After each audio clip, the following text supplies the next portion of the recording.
Hey, welcome everybody to another Ham Radio Perspectives. I'm Quinn, K8QS. And I'm Tom, W89TDD. And our special guest is Kevin, K9KEV for Kevin, K9KEV. You'll want to remember that because you're going to go to his website and see photos and all about what we're talking about, because this is a fantastic video. And we are going to save a lot of you poor folks who are out there living in condos or apartments, and maybe you have only a balcony and you're wondering about what kind of antenna you can put up. We have got the solution. Actually, Kevin has the solution because K9KEV has done some remarkable stuff. Here's the background. I'm on, I think it was 17 meters. I don't remember. And I'm horsing around talking to different people. And I run across this guy, K9KEV, and we're chatting away. And then he says to me, he says, yeah, I got this antenna here in the apartment building. It's hanging off the balcony. And I'm looking at the S meter, it's 10/9. I'm thinking, he's on a balcony with a balcony antenna? What the heck is this? And then he says, Right. yeah, it's the bird feeder antenna. I said, Kevin, bird feeder antenna, what the heck are you talking about?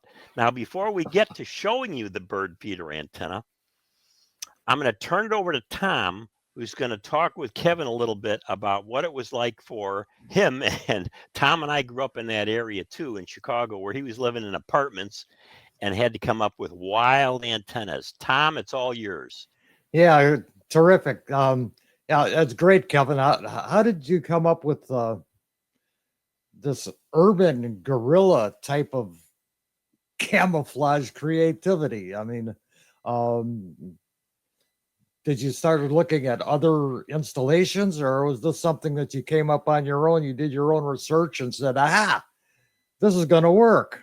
Yeah. That was basically it. I had looked at all of the different stealth antennas. Took a little bit of each of this and that from some of the setups I saw, and then when I lived in Chicago, and I always was living in apartments, I just thought, how would this work, for an apartment dweller, So I came up with a bunch of different antennas as far as the attic antenna. I lived in a 2-story apartment at one time, and I went up in the attic, and this attic was almost like a cathedral church. It was huge. It was high, and I stuck a full-size G5 RV antenna in that attic and ran it back down to my apartment, and to this day that antenna is still there. So like I said, and then I ran another antenna in a 3-story apartment that I lived in. I ran it over across 2 empty lots to a tree, and and had the whole antenna, the G5 RV, going all the way up to the 3rd floor and back down to the tree, and that worked out. So when I moved to Texas and I moved into the first apartment, I couldn't do any ham radio because there was no room. And then I moved to the second apartment, and that's where I came up with this idea for the antenna you see now. All right. Did you select? Did you select your apartment based on ability to install antennas? Yes, I I thought did. so. Yeah. Yes, I did. Yes, because they showed me several apartments, and when I saw the one with the pool over there, I said, "Oh, well, if I put an antenna on that column, put 4 lag bolts in there, and bolt it to the column, that one there." I said, "Oh, it'll shoot right up over the pool." And that was actually pointing north at a 45-degree angle to Chicago, because I had a bunch of buddies in Chicago I wanted to talk to, and so that's when I did that. And then I tried some of everything: the radios hanging down, the chicken wire, So it finally worked out. So this is the first installation of the bird feeder antenna, right? Yes, so the motorized bird feeder antenna. A Correct. motorized bird feeder antenna. And Mhm. so we put a little bird feeder off to the left there because in some sense that antenna, mobile antenna you're using, the Tar Heel antenna, does look like a partially filled bird feeder, maybe like a finch feeder, right? Correct. Correct. Correct. So what I had done was I put 4 lag bolts into that wood column there, and I put it at a 45-degree angle and put the whip on top of it. So if I may, I can tell you the story about how I came up with the name motorized bird feeder. One day I was doing some work on the antenna, and I was up on the ladder, and this lady was walking past, and she shouted to me, and she said, sir, what is that contraption you have up there? And I said, a contraption? She said, yeah, what is that contraption? I said, really fast, I thought about it, and I said, well, this is a motorized bird feeder. And she said, a motorized bird feeder? I said, yes, ma'am. I said, come here, let me show you. So I came down off the ladder. She came over. I moved the ladder out the way, and I started telling her about the motorized bird feeder. So I told her, I said, you see the clear plastic bubble that's at the in the middle of the antenna? And she said, yeah. I said, well, that's where the bird seed goes. You fill that up full of bird seed, and that whole bubble rides up and down the shaft to attract the birds to the bird feeder. She says, wow, that's really neat. So I said, so then she says to me, she says, well, what is that long stinger on top? I said, well, that's a whip. I said, and that's where the birds line up to wait their turn to get into the bubble to get the bird feed, to get the bird seed. Okay. So she's like, wow, this is fantastic. So she says, thanks for sharing that with me. I said, fine. So she went on about her way. I went back up on the ladder. And when she got out of the way, I let out such a laugh. I couldn't believe it, But about a week later, my YL called me, and she says, Kevin, come to the window real fast. Come to the window. And I ran to the window, and I looked out. When I looked out the window, there was the same lady with her 2 grandkids, and she's standing under the bird feeder telling them the story that I had told her, And I said, oh boy, I started something, That's wonderful. And so you've got these faux birds and the faux nesting material, and you've got everything set up here. It's just great. And there is the pool that you mentioned. Correct. In the background. Now, one of the things we have to declare here for anyone who wants to copy this antenna design, which is brilliant and really works. And by the way, you haven't seen the best part of it yet. Your mind's going to be blown when you see what Kevin did with this. But for anybody who does this, if the pool is that close, you have to post, this is by federal law, a sign that says you must have your swimming suit on if you are near this pool to avoid RF burns on your skin. Correct. So, Yeah, so okay. no skinny dipping. No skinny dipping. Okay, no skinny dipping. Yeah. So there we go from underneath again. Okay, so now you came up with a different installation, and this is really what we want to talk about. Now you used 2 different Tar Heels on this. This was the longer one that you had for a while, and we're going to use for example because the ingenious part of this antenna and what really makes it work is that there is no car body for grounding underneath. And instead, there's this phenomenal ground system that Kevin put in. So, Kevin, if you want to lead us through this, I'll go through the slides. And this is the view from the outside, and here it is again from the outside. And Right. One more just to show you how inconspicuous this thing is, Right. sticking out there. And then, of course, you can see the wall right across the way. It's hiding it even high. more, 30 Right. feet high. Right. But tell us what that installation is there, and I'll show more of it as you tell us, because this is ingenious, man. Okay, so thank you. Thank you. This installation is my current installation, which consists of the pole that's going from the ceiling to the floor. That's a cargo load bar that the truckers use to hold their loads in. So I just put it up vertically, and then I attached a dish network, the satellite dish swivel arm to the pole, and I attached the Tar Heel 40 high power antenna, the mount to that dish network pole. So right there, what you see at the time, I had only 4 radios that were running in the ceiling and running in the ceiling and down the walls and all over the floor, and they were various lengths. Right now, I have 7 of them that are all different lengths, and they're running all over the patio. I'm on the first floor. So as you see right there, I have the mount and then the shorter antenna. The earlier antenna was the big brother to this antenna, and that was the Tar Heel 100. And even though I used the same mount, it was a little bit heavier, but I could never get 80 meters to pop in. And as you said before, there was I'm in a canyon. My building goes down into a canyon right there, as you saw. And so I got a 30-foot high stone retention wall across from me.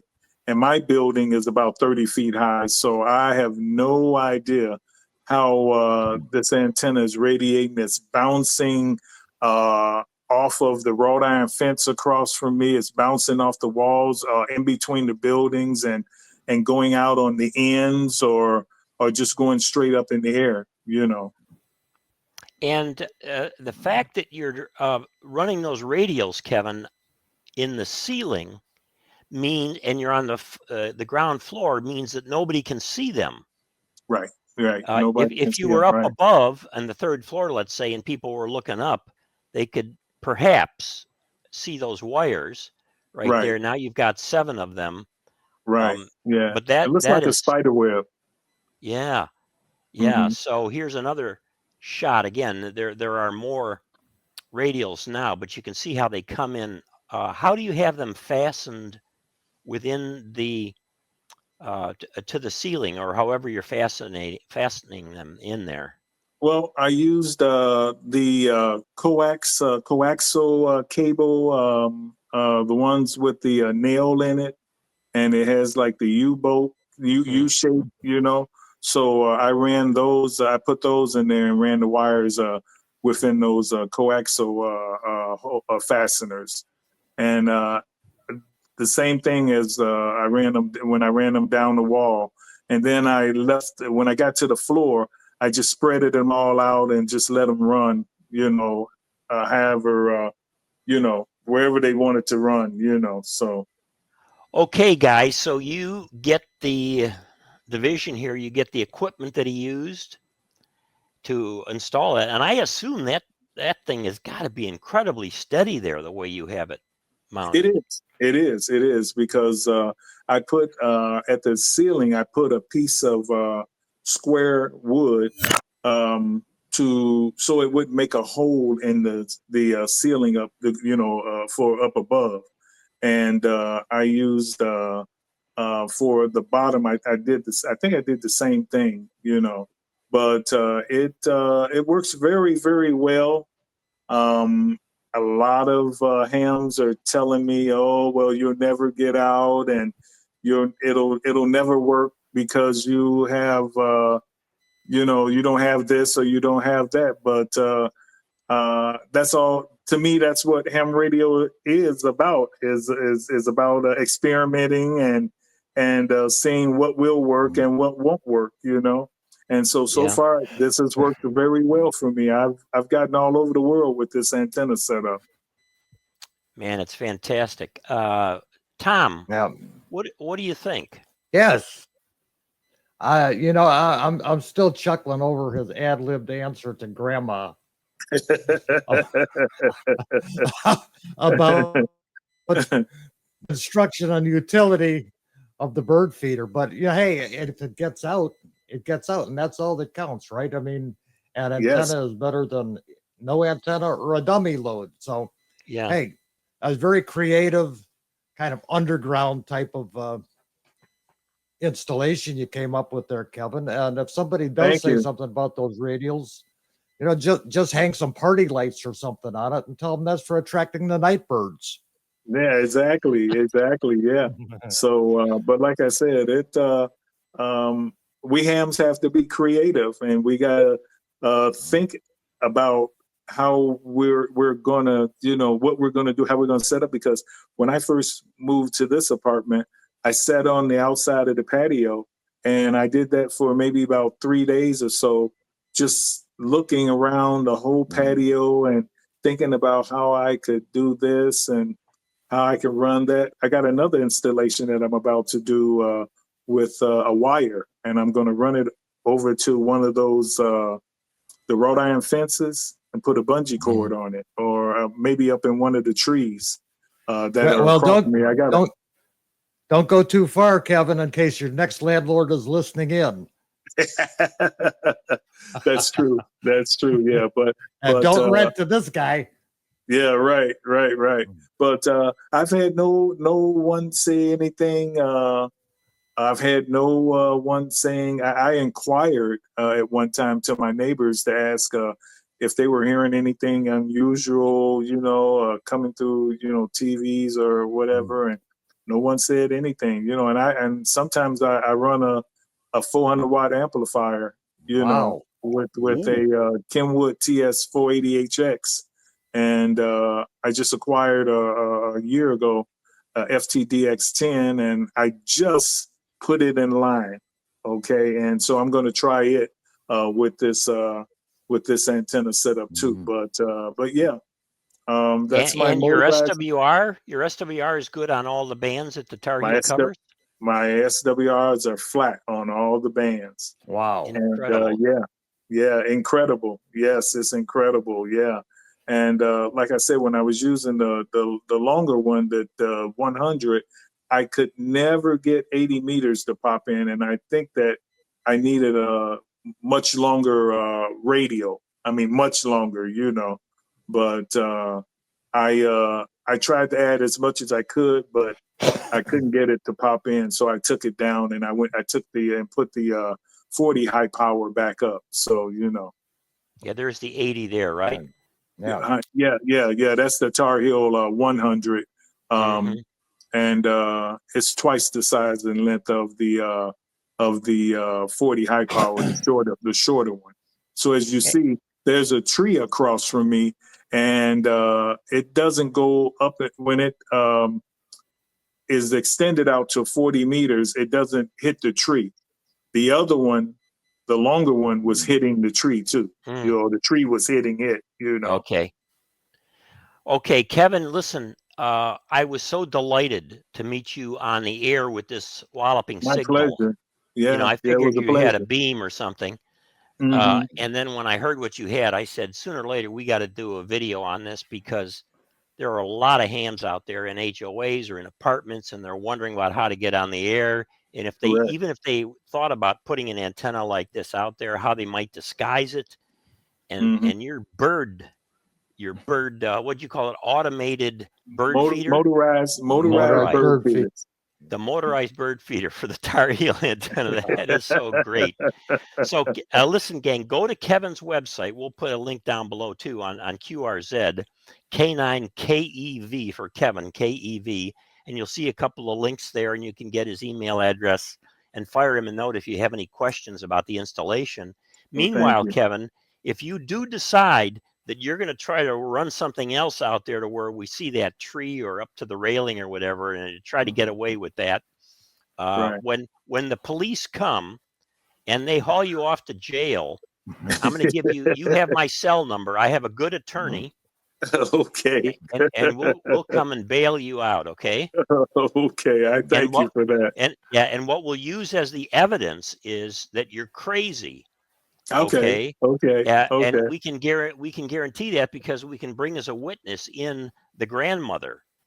Right. Right. who will say that this Right. guy actually thought that he had a bird feeder up there. Right. Right. Right. Hey, everybody, Exactly. thanks for Right. watching Ham Radio Perspectives, and please subscribe to the channel. We got lots of stuff coming out here that you're going to love, and we do this because we love it. We love the hobby. We love creative people like Kevin, and so please do join us, subscribe, watch what we're doing, throw us some ideas. We have an email address on the website here for YouTube, or go to one of our websites for our ham call. My name's Quinn, and I am K8QS. And I'm Tom WA9TDD. And our And guest- thank you. Thank Go you, ahead. Kevin. This was not you- only fun, but it was very funny. Yes. Yes. Well, thank you for having me, Quinn and Tom. I really appreciate you doing the story there, and I hope that a lot of new hams will get some ideas or whatever from my setup, and